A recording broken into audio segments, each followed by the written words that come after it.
Hello, this is Nathan Davis with Bosch Rexroth, and I'm a senior product engineer here working with our linear systems products. And now I'm going to demonstrate servo tuning with a ball screw module, both what happens when the servo tuning is bad and also how to correct that. So I'm going to go ahead and start this running, and you'll notice when the carriage moves down to this end of the travel, you're going to hear a nasty squealing sound. And that's because the longest unsupported length section of the screw is out here when this carriage is moved all the way down. So that's when it's going to start to vibrate.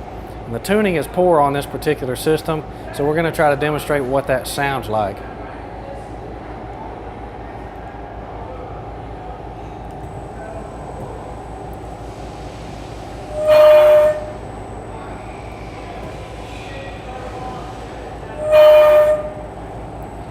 So you could hear a distinct squealing sound when you got down to this end of the travel.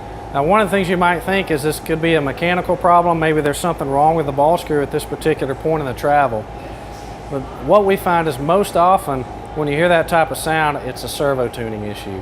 So I'm going to show you how to do this, the auto tuning feature in our software, to make the sound go away.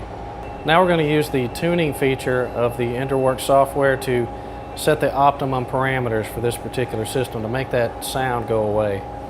So you're going to want to make sure your system is not located at the end of travel, because it's actually going to move the carriage back and forth in order to measure the response of the system and set the optimum tuning parameters.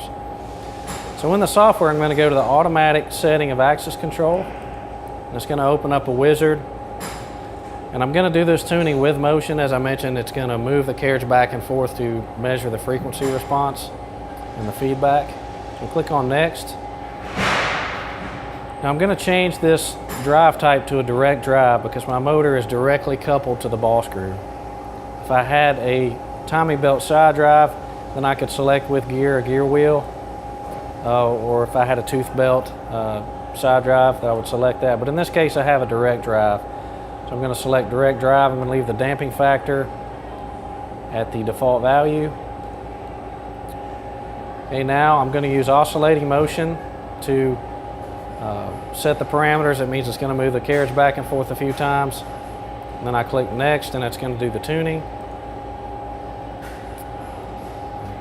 Actually got one more screen to go after I click Next. So in order to actually start the tuning, then I'm going to click on Start Optimization.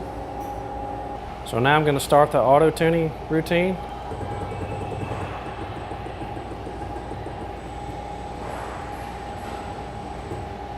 And that's all there is to it. So now I'm going to start the motion again, and this time you'll notice that the sound has gone away after I've done the tuning.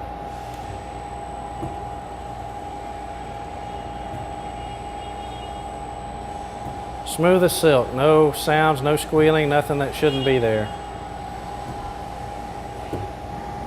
One note about the default tuning parameters, they're going to work in almost every application. So the only time that you need to do this tuning procedure that we just did is if you have an oscillating noise that we heard earlier. It's only when you have particular combinations of drive stiffness and mounting substrate that you're going to get that particular oscillating noise.